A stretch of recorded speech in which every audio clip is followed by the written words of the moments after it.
everyone, it's Sharana from Pay Your Weight, and today I'm going to be reviewing Lovecraft Country, Episode 7, I Am. I feel the spirit of Hippolyta moving through me right now from this amazing episode, but I do want to let you guys know that as soon as you're done watching this video, make sure you go to the Lovecraft Country live after show on my channel at 10:30 Eastern Standard Time. I have Trey and KB talking about tonight's episode, and also too, I do want to let you guys know that later on in the week, I will actually be posting interviews from the Lovecraft Country cast. I had the chance to talk to Jonathan, Journey, Woomy, Michael, Abby, and Anjanou, and so I had the chance to talk to a couple of cast members today via Zoom, and so I hope that you guys enjoy those interviews that I'll be posting later on this week as well. But it was a lot happening this episode. I didn't expect that much to happen. I truly thought that this week's episode was really going to focus on Hippolyta, which it did, but there were a lot of other bombshells that happened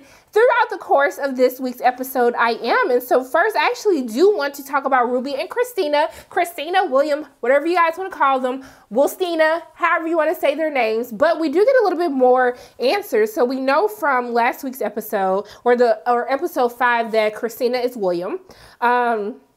But we see that she finally lets Letty into the basement. Remember, she finally lets Ruby into the basement. Remember, Ruby was always asking, hey, like, what do you guys have in the basement? What are you doing? It's the only door in the house that's locked. What is actually going on? And so we see that downstairs is where, I guess you would call it her lab, office, whatever. But we see Ardell and we see William. We see their bodies. They're hooked up. They look like they did, but they look like they died. I don't know what the heck was going on. But Ruby asked the question, like, what is happening with them? She was like, they're both dead. I'm using their blood for the potions that I make to turn you into Ardell. I mean, you into Hillary and me into William. So she does confirm that Captain Lancaster, when she said that he attempted to kill him, he actually did. His attempt was successful on killing William. And so this way, Ruby says, like, so what? You're just trying to seek revenge for your lover? And then she was like, yeah, like, but then I realized that I could have so much more.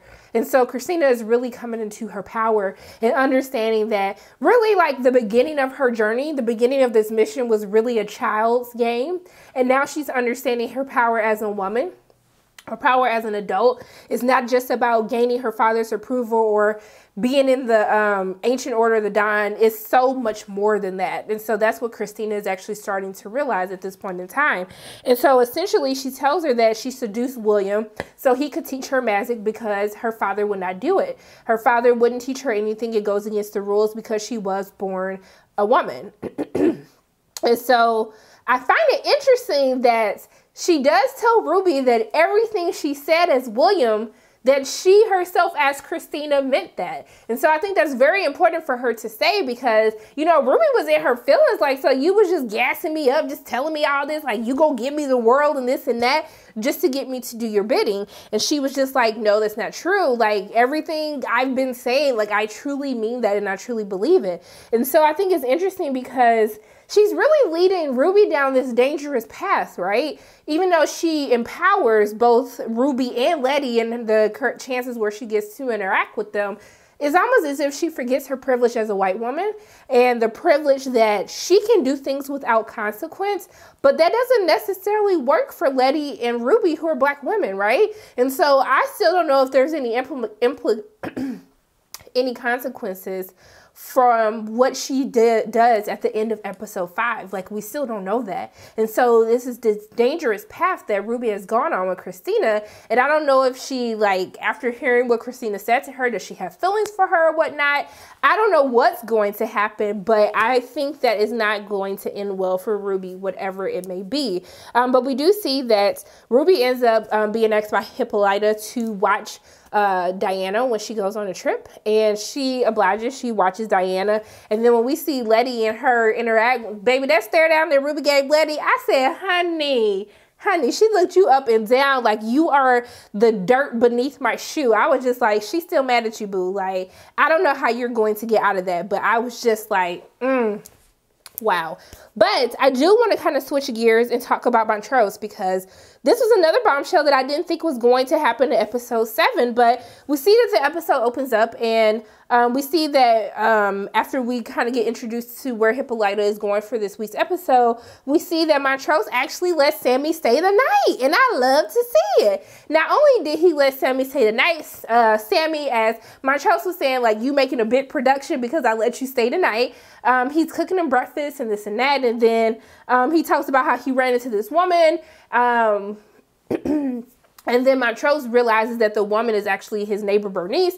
He gets shook, he gets scared, and he's like, hey, don't worry. This was at the bus stop. It wasn't here. She didn't see where I was going. So it's like, even though Montrose was able to just be free and be who he was in episode 5, it's still now the morning after is back to reality, right? It's back to being on pins and needles because you don't want people to know who the real version of yourself is and who you actually love. And so we see that they end up getting into it because he started complaining about the grits. He started talking about, I don't eat swine. Sir, you don't eat swine?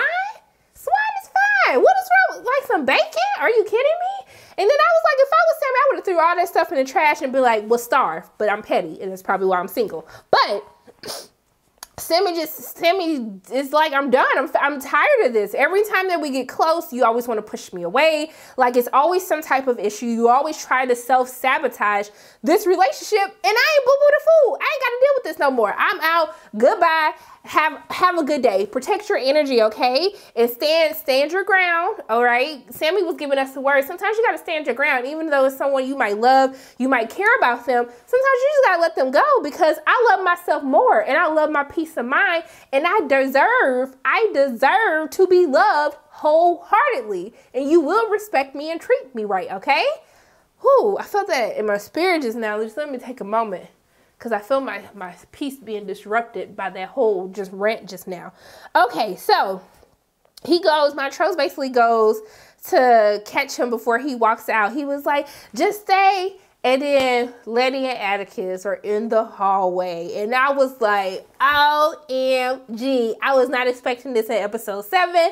And so we see that Atticus really called him the F word. I don't even repeat the F word. I really hate when people use that word, but he calls him that. Like, Sammy just walks off and he calls him that. But I was really confused in the next moment when Montrose thought, like, he took his shirt off, like, who you think you talking to? You don't never call me out my name. I said, Montrose, but what was taking off your shirt finna do, boo? Like, I was really confused. Like, he took off his shirt. Like, I mean, if you was taking off your shirt like that, you might as well just say, hey, come on, let's square up real quick, okay?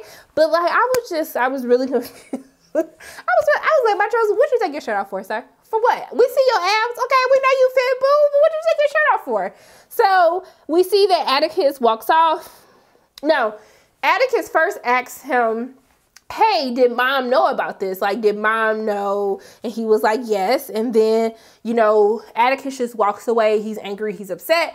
And then essentially he basically says, like, to Letty, like, why did y'all come here? And I just felt so terrible, because it's just like, he's finally, like, accepting just this relationship that he's in with Sammy, right? And he's able to finally just be free and to be in that moment. And he's still basking in this moment from the previous night when they were at the ball. And now it's just like all of that has come to a screeching halt, because he's reminded that, you know, it's still not accepted in society, right? His son doesn't accept him. The first reaction is for his son to call him an F word. But then I get even more upset, because when we see Letty goes to talk to him, and even though she tells him that he did give her information that they were looking for, but he talks about how, because his father always told him he was beating him so he wouldn't be soft, that, you know, it was really, he was really beating him, like, because he was ashamed of who he was, right? And he made his son's life a living hell, because he never could reconcile who he was as this black man, but this black man who, you know, who loves other men, right? And so it's just like Atticus had to bear the brunt, the pain, the violence of everything that his father, the demons his father has been struggling through this entire time. So that just really hurt me. And even to the point where that the violence that he experienced from his father, in his mind, he told himself that that was the way that his father showed him love. and how we see the sins of the father continuously be passed down from how Montrose's dad was with him to how he was with his son, right? And so it was just, that was really tough for me. Like, it's still tough talking about it, because sometimes I don't think as parents, people really understand how, like, when people tell you got to do the work and you got to work on yourself, like, you shouldn't be in a relationship until you get yourself together. You shouldn't be bringing other children into this world until you have yourself together, because those demons that you don't deal with, like, they are passed down to future generations, and it's a never-ending cycle until you make a conscious effort to stop the violence, these generational curses that we experience. And so I do want to talk about Letty and Atticus, though. Enough of my preaching. Y'all gonna be like, girl, I know it's Sunday, but why are you preaching to us like this? I don't know, y'all. I apologize. But let me talk about Letty and Atticus before we get into Hippolyta. So she is having the same dream as Atticus. We see Hannah. She has this book, which we now know is the Book of Names. But when she is running down a hallway, Letty got a little baby bump, okay? All that little sex in the boom boom room and the moisturizing and stuff for the lack of moisturizing that Letty has received. I was still upset about last week's episode. I just want the same opportunities that G.I. was given. I want those same opportunities for Letty. But we see that she's pregnant, and so it wakes her up out of bed. She realizes that Atticus isn't in bed, and then she goes and finds Atticus just sitting there in deep thought. I love how affectionate he is with her. He's more affectionate than what we have seen the entire season so far. They're very comfortable in their relationship. They're sleeping in the same bed. How he just holds her, like, while he's, like, you know, talking, like, doing his Atticus thing, thinking these things out. However, he tells her that, you know, he kisses her, tells her he's transcribed the pages. And then essentially they have a conversation where they realize they've been having the same dream. But Letty left out the part that she was pregnant in the dream, okay? Because Miss Hannah was trying to tell you something, Letty, and you wasn't ready to admit it to yourself and wasn't ready to tell Atticus. But I do want to have a serious conversation with you guys, right? Regarding Letty's character. The way that Letty walks around this old, haunted, dirty house barefoot, it just really disrupts my spirit. When I saw her walk downstairs, I was like, girl, you gonna get lead poisoning or something walking barefoot on these, like, nasty floors. Like, stop that. It just really bothers me when she does this. But they do realize that the Book of Names is what she had in her hand, so he knows that his family has magic in it, that she took the book, and that even though Christina's just looking for the pages, he can have the whole book, and he could become even more successful than what his white predecessors had been at trying to make sure to cast the spells correctly. And so we see that after all of this, he ends up getting the information that you know, his mother has a cousin, Ethel, a friend of her cousin Ethel's in St. Louis that can give them more information, so hopefully they can try to find the Book of Names. So this sends Atticus on a trip to St. Louis. But first they had the audacity to show up at Hippolyta's house and ask her for her car. Sir, you ain't even tell her the truth about what happened to her husband. You think you finna come ask me for my car? Especially after y'all left me in Boston and y'all just took the elevator upstairs back to Chicago. Heck no, I'm not finna give you my car. And I'm glad that she told him off. Like, sir, back up, then sit up there talking about, oh, well, you shouldn't be doing this. Sir, have your seat, okay? Because I was ready to come through the screen and grab Atticus myself. But I do appreciate that Atticus did realize the tension between Ruby and Letty, and that he told Letty, like, hey, if you need to stay behind, like, that's okay. Like, take care of what you got going on with your sister. I'll be all right. And so I was happy that he was able to, you know, realize what was going on. And so we see that he ends up going to St. Louis, like, St. Louis in the house. Maybe he wants some fried rice, y'all. Only people in St. Louis understand what type of fried rice I'm talking about. But we see that he ends up talking to his cousin Ethel's friend, or I guess his great cousin. Great cut, whatever it is, child. So they end up having this conversation, and then he sees a picture of Ethel, and then she has a mark on her arm. And then when he goes to the the mirror, because, you know, I really thought that we were going to go an entire episode and I wasn't going to see no triceps, biceps, glutes, back muscles, but they said, you know what, Sharona, we understand that you need your fixing of Atticus loving for Sunday, and that he gave me a little glimpse, a little shoulder, okay? He's been doing his little, whatever you call these things. He's been doing his like overhead extensions, getting the shoulders together, and then they gave me a little bit of his back, and I was like, thank you, because I really thought we was going to go this whole episode and you wasn't going to give me nothing to look at. But we see that Atticus has the same mark on his back, his lovely, you know, just beautiful back, you know, muscular back.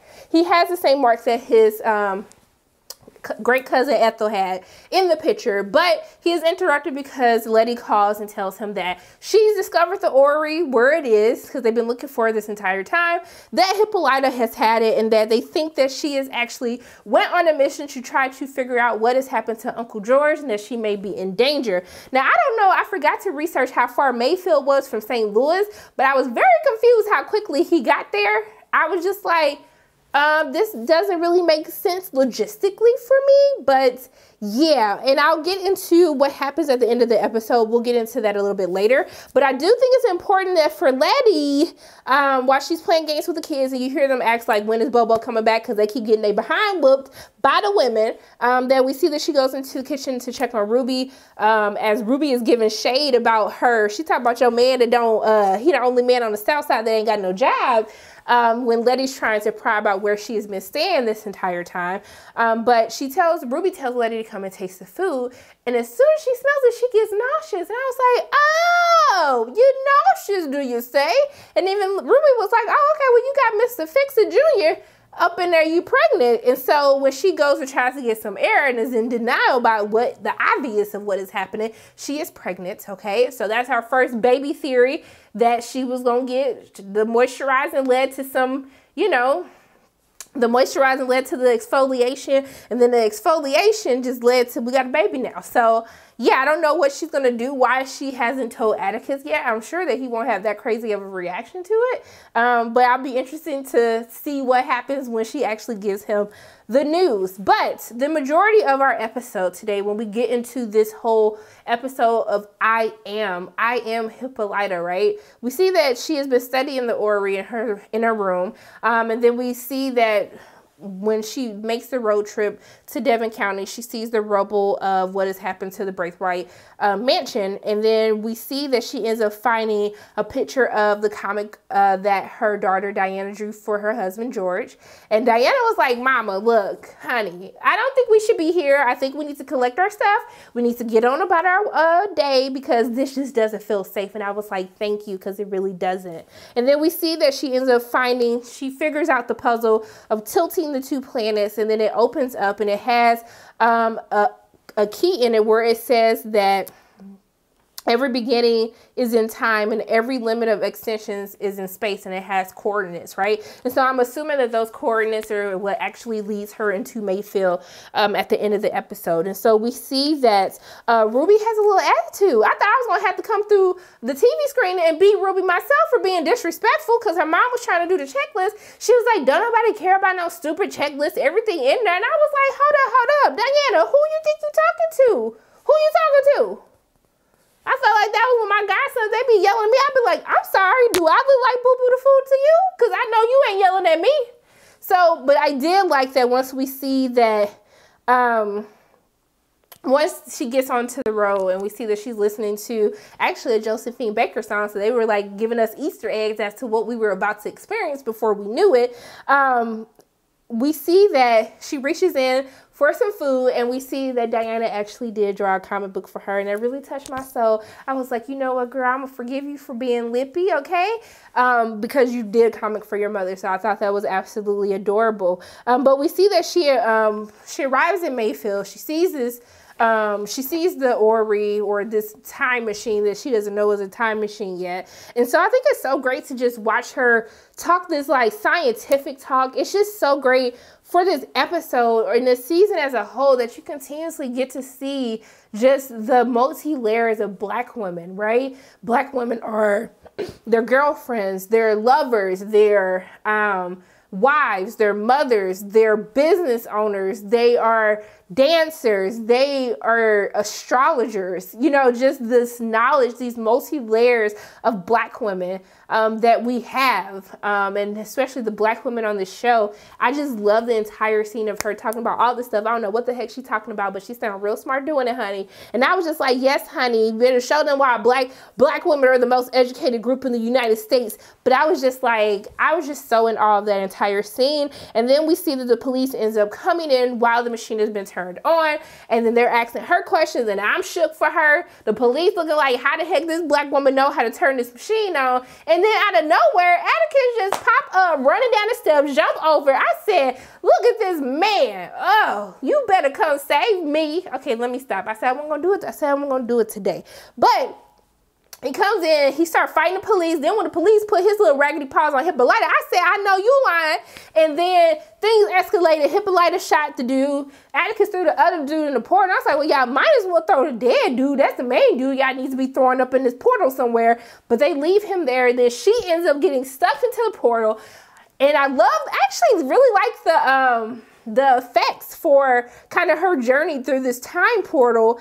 And we see that she ends up into this land where essentially these robots come and get her. She's put into this room. She wakes up completely naked. They put this technology or something into her body. And when that robot with the beautiful just bomb afro, I said, talk about a vision.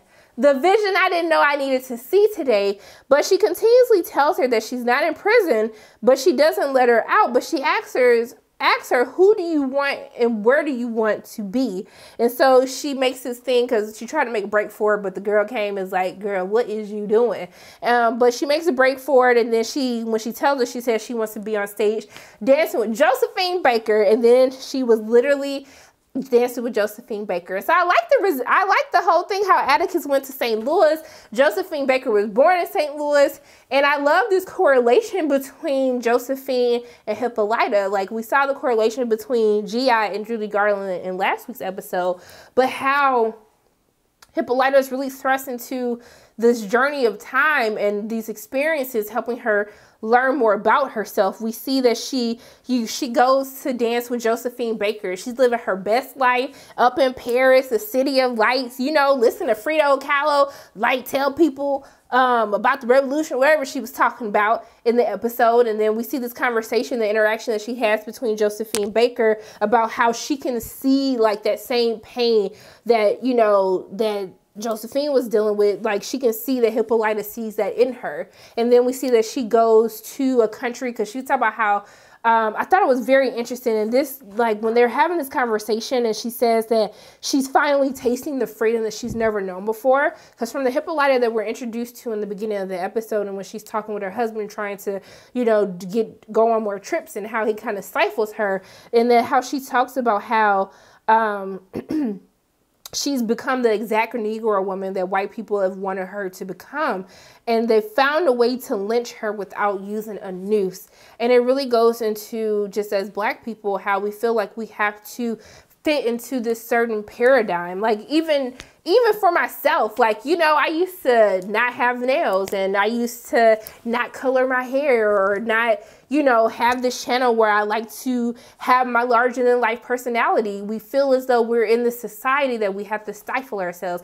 We can't look too mean. We can't dress too sexually. We can't have these nails. They're gonna think that we ghetto, or my lashes, you know, things like that. And you're really like, you're stifling yourself and who you truly are in order to make white people feel comfortable being in the same room or living in the same country as you. And so I truly felt that when Hippolyta was making this statement. And then when she talked about she wanted to kill white people, well, she got her wish in the next place that she went, after she screams, I am Hippolyta. That's not how she yelled it, but I just don't have the energy to yell how she did. But we see that she ends up, she getting a behind beat for the first part of the episode. I mean, the first part of her whole entire experience.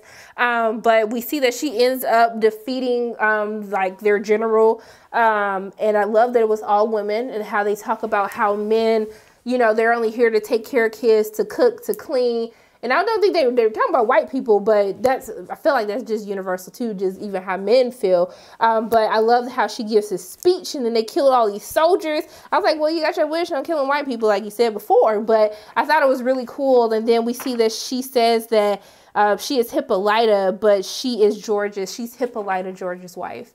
And we see that she gets to interact with George, and she kind of tells him everything that has been happening. And essentially,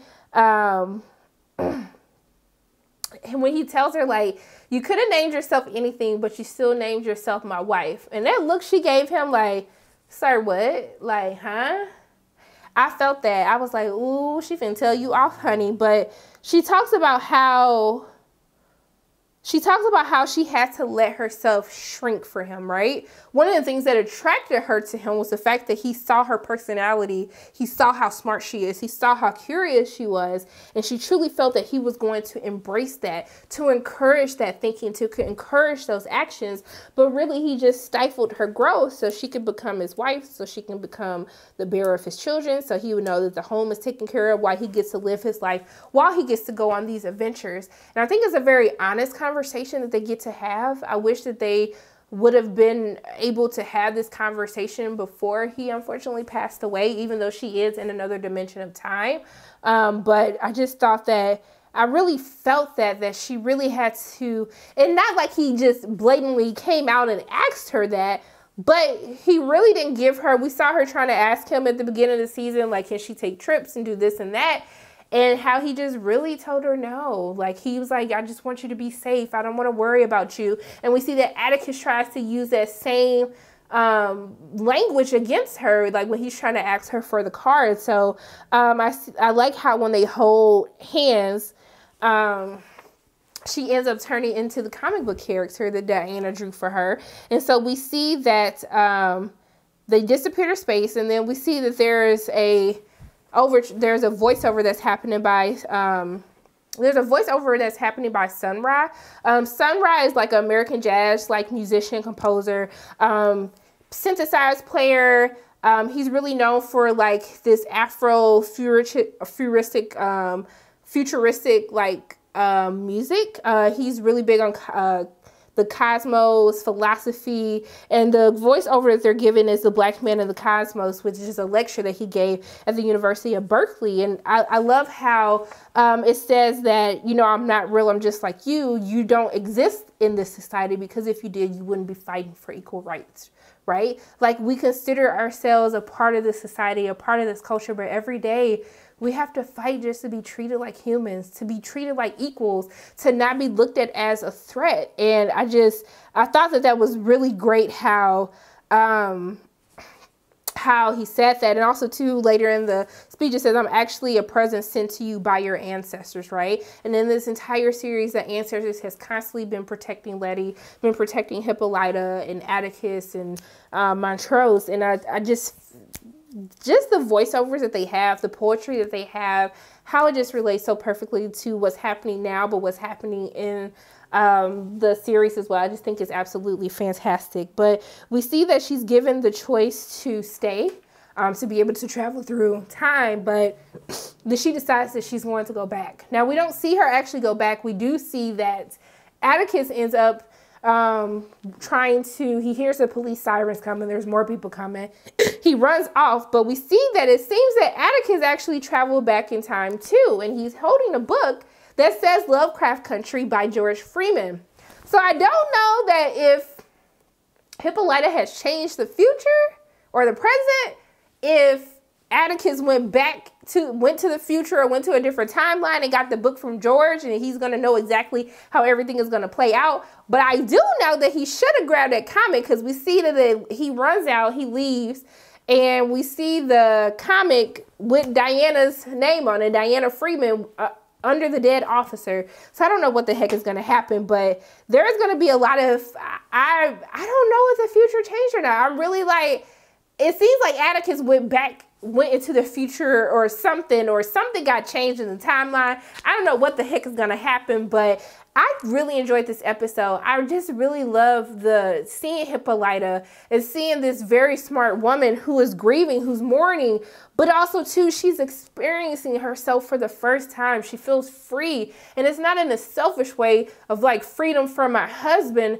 but just free to understand and realize who I am and that my life is really only just beginning. I just think it was such a fantastic episode. I love the time travel portions of the episode, the dancing, just seeing these strong women. I'm very interested to see what's going to happen with the relationship between Christina and Ruby, and if Letty's going to tell Atticus, like, you the father, and what's going to happen between Atticus and Montrose's relationships. But those are my thoughts on episode 7, I Am a Lovecraft Country. As always, my name is Sharana from Pair Waits, and if you like what you saw today, make sure you hit the like button, hit subscribe, share this video with your friends, and I love you guys 3000.